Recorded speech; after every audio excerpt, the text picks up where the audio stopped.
दोस्तों, आपके मन में भी कभी ना कभी ये क्वेश्चन जरूर आया होगा कि शादी के बाद सब बदल क्यों जाता है। पहले जैसा प्यार, पहले जैसी केयर, अंडरस्टैंडिंग या एक्साइटमेंट कहाँ चला जाता है। आज सिर्फ समझौता क्यों लगता है ऐसे कि यार शादी क्यों की, इससे तो अकेले अच्छे थे, या अगले जन्म में तो मैं शादी नहीं करूंगा या करूंगी। पहले जो बातें स्पेशल थी आज वो बातें परेशान क्यों करती है। नमस्कार दोस्तों, स्वागत है आपका मेरे चैनल सेहत और सोच में। मैं प्रीति, नेचुरोपैथ एंड डाइटिशियन, और आज इस वीडियो में मैं आपकी लाइफ कोच। फ्रेंड्स, आज हम बिना ब्लेम किए, बिना किसी एक जेंडर को दोष दिए, कामली समझेंगे कि शादी के बाद चेंजेस आते क्यों और क्या हम अपने रिलेशनशिप, अपने आप और अपने इमोशनल हेल्थ को हील कर सकते हैं। एक्चुअली में फ्रेंड्स, सुनने में आपको थोड़ा सा अजीब लगेगा, लेकिन ये फैक्ट है कि शादी से पहले हम अपने पार्टनर से इमोशनली कनेक्ट होते हैं, जिसमें हम अपने आप को साइड करके उसकी हर बात को उसके नजरिए से समझने की कोशिश करते हैं। वो हमेशा कंफर्टेबल फील करे, इस बात को हम प्रायोरिटी देते हैं। उसका फेवरेट खाना क्या है, उसे किस बात पे स्ट्रेस होता है, किस म्यूजिक से उसका मूड चेंज होता है,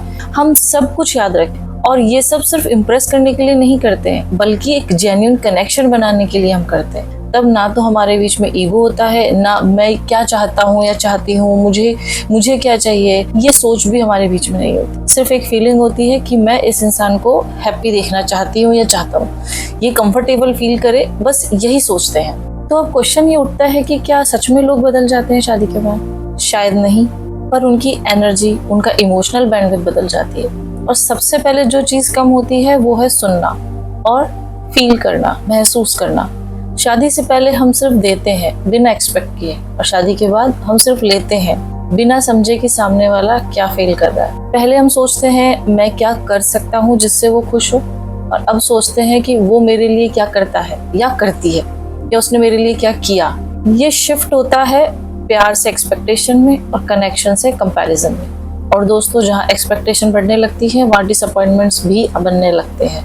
और जैसे जैसे ये छोटी छोटी बातें एक्यूमुलेट होती हैं, वैसे वैसे इमोशनल डिस्टेंस बनने लगता है। तो फ्रेंड्स, चलिए समझते हैं कि प्रॉब्लम सिर्फ समय की कमी या बदलती प्रायोरिटीज की कमी या हमारे अंदर कोई चीज़ की कमी तो नहीं है। प्रॉब्लम होती है इमोशनल नीड की, जो हम कह नहीं पाते और सामने वाले को समझा भी नहीं पाते। मैं यहाँ 4 बड़े पॉइंट्स पर फोकस करना चाहूँगी जो मैंने भी अपनी पर्सनल लाइफ में एक्सपीरियंस किए हैं। सबसे पहला आता है एक्सपेक्टेशंस। जब एक्सपेक्टेशंस बोलकर नहीं बताई जाती तो वो अंदर प्रेशर बन जाती है, और जब प्रेशर ज़्यादा हो जाता है तो प्यार थोड़ा कम महसूस होने लगता है। फिर एक स्टेज आती है जहाँ हम साथ तो होते हैं लेकिन इमोशनली हम काफ़ी दूर हो चुके हो। दूसरा, रोल्स निभाना। जब हम सिर्फ रोल्स निभाने लगते हैं, हस्बैंड का, वाइफ का, मम्मी का, फादर का, तब असली मैं कहाँ खो जाता है पता ही नहीं चलता। और जब खुद से कनेक्शन टूट जाता है तो किसी और से तो हम कनेक्शन बना ही नहीं सकते, वो तो और भी मुश्किल हो जाता है। तीसरा मैंने जो महसूस किया वो है कम्युनिकेशन। कम्युनिकेशन सिर्फ जरूरत तक सीमित रह जाता है हमारे बीच, दूध ले आना, बच्चों की स्कूल की फीस या बच्चों को ड्रॉप कर देना। पर फ्रेंड्स, क्या हम कभी इन सब से हटकर बात कर पाते हैं जो घंटों तक चली हो, या जिन बातों ने आपको स्ट्रेस फ्री किया हो या आपको रिलैक्स फील कराया हो? नहीं ना।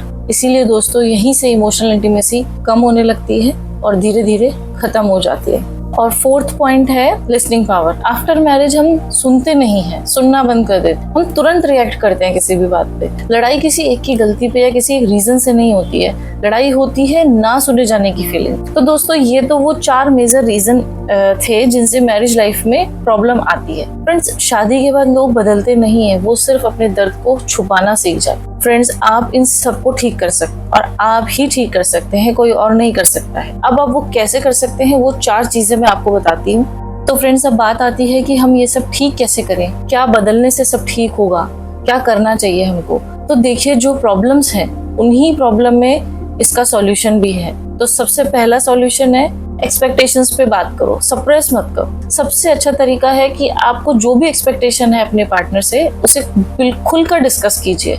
सिर्फ ये बोलने से कि मेरी तो एक्सपेक्टेशन है नहीं, मैं बिना एक्सपेक्टेशन के रहूं, प्रॉब्लम को और बढ़ा देता है। आप हर बार हर्ट होंगे और इमोशनली और दूर हो जाएंगे। डिस्कस या शेयर करने से प्रॉब्लम कम होती है दोस्तों, बढ़ती नहीं है। दूसरा है खुद से कनेक्शन। शादी के बाद हम अपने डिफरेंट रोल्स और रिस्पॉन्सिबिलिटी में इतना स्टक हो जाते हैं कि हम खुद से भी कनेक्ट फील नहीं कर पाते। हमेशा थका हुआ फील करते हैं, कुछ अच्छा नहीं लगता है, जैसे कि बिफोर मैरिज गर्ल्स को अपनी केयर करना या अच्छे से रेडी होकर रहना अच्छा लगता है, बट जैसे ही शादी हो जाती है वो ओनली पार्टी के लिए ही रेडी होती है, या कहीं जाना है या कोई आने वाला है तो ही वो रेडी होती है। और सेम विद मैन ऑल्सो। सोचो, जब आप अपने लिए ही टाइम नहीं निकाल रहे हो, खुद से ही प्यार नहीं कर पा रहे हो, तो अपने पार्टनर से आप क्या एक्सपेक्ट करोगे और क्यों करोगे? आप जब तक सेल्फ लव या खुद से कनेक्शन फील नहीं करोगे तब तक आप अपने पार्टनर को नहीं समझ सकते या उससे कनेक्शन फील नहीं कर पाओगे। दोस्तों, आप हर रोज 20 मिनट अपने लिए निकालो और अकेले में सोचो, अगर आज मेरी लाइफ का लास्ट डे होता तो मैं इसे कैसे स्पेंड करूंगा या कैसे जीऊंगा। रोज यही क्वेश्चन पूछो। जब आंसर मिल जाएगा आपको तो कनेक्शन भी वापस आ जाएगा। थर्ड सॉल्यूशन है लिसनिंग पावर, सुनने की आदत। इस बात की प्रॉब्लम हम सब में है दोस्तों, मुझ में भी है, बट हम सिर्फ अपने पार्टनर को ही ब्लेम करते हैं। मेरे बोलने या आपके सोचने से ही हैबिट चेंज नहीं होगी। इसके लिए आपको थोड़ा वर्क करना होगा अपने माइंड पर। सबसे पहले अपने माइंड को सुनो, उन थॉट्स को फील करो और देखो।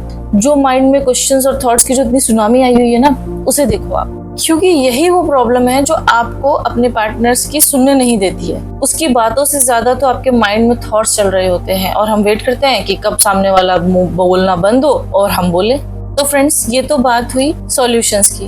अब चलिए मैं आपको एक छोटा सा हीलिंग रिचुअल बताती हूँ जो आपको खुद से दोबारा कनेक्शन फील कराने में हेल्प करेगा, जो सिर्फ आपका है। ना किसी के लिए आपको कुछ करना है, ना किसी को प्रूव करना है, और ना ही किसी के लिए आपको कोई मेहनत करनी है। बस एक छोटी सी प्रैक्टिस है जो आपको अपने लिए, अपने दिल से और अपने शरीर के लिए करनी है। फ्रेंड्स, ये एक छोटा सा हीलिंग रिचुअल है जो आपको सेल्फ कनेक्शन फील कराने में बहुत हेल्प करेगा। आपको सबसे पहले हर सुबह उठकर आपको 3 चीजें करनी है। सबसे पहले आपको करना है, 1 गिलास में आपको गुनगुना पानी लेना है, उसमें आधा नींबू और तुलसी के 3-4 पत्ते आपको डालने हैं। इसको मिला के आपको पीना है। तुलसी के पत्ते भी आपको खाने हैं। इससे होगा क्या, इसके आपके बॉडी के जो टॉक्सिन्स है वो बाहर निकलेंगे। दूसरा, आपको योगा और ब्रीदिंग एक्सरसाइज करनी है। योगा में आपको विपरीत करनी पोज करना है, ये आपको 5 मिनट के लिए करना है, और ब्रीदिंग एक्सरसाइज में आपको भ्रामरी करनी है 5 मिनट के लिए। फ्रेंड्स, ये मैं दोनों आपको इसलिए बता रही हूँ क्योंकि ये नर्वस सिस्टम को रिलैक्स करती हैं, आपके हार्ट रेट को भी कंट्रोल करती हैं, और जो कॉर्टिसोल, जो स्ट्रेस हार्मोन होता है, उसको भी ये कम करती है। तीसरा है नाइट में अगर पॉसिबल हो, वैसे ये ऑप्शनल है फ्रेंड्स, अगर आपको लेट नाइट नींद नहीं आती है या माइंड में कुछ ना कुछ चलता रहता है, तो मैं उसके लिए आपको बता रही हूँ कि आपको सोने से हाफ एन आवर पहले आधा चम्मच अश्वगंधा रूट पाउडर लेना है। ये आप गुनगुने दूध के साथ या पानी के साथ भी ले सकते हैं। फ्रेंड्स, ये हर्ब, हार्मोन, स्लीप और इमोशनल रेजिलियंस में बहुत हेल्पफुल होती है। तो फ्रेंड्स, ये था बहुत ही सिंपल सा और छोटा सा हीलिंग रिचुअल। आई होप कि ये बहुत इजीली आपकी डेली रूटीन में फिट हो पाएगा। फ्रेंड्स, शादी के बाद सब कुछ बदल जाता है, ये बात तो हम सुनते हैं, पर कभी सोचा है कि क्या हम खुद तो नहीं बदल जाते? रिश्तों का रास्ता सेल्फ लव से होकर गुजरता है, और जब आप खुद से जुड़ जाते हो तो जिंदगी सिर्फ ठीक नहीं होती है, जिंदा लगने लगती। हर दिन बस 20 मिनट अपने लिए निकालो, बिना किसी रोल के, बिना किसी एक्सपेक्टेशन के, सिर्फ आप, आपकी सांसें और आपका दिल। बिकॉज जब आप खुद को समझने लगते हो तभी आप दूसरों को सच में समझ पाते हो। और जाते जाते मैं यही कहना चाहूंगी, हर जवाब आपके अंदर है, बस खामोशी से अपने दिल को सुनो। एंड लास्ट में, until the next time, stay healthy, stay natural, और अपने मन से जुड़ना मत भूलो।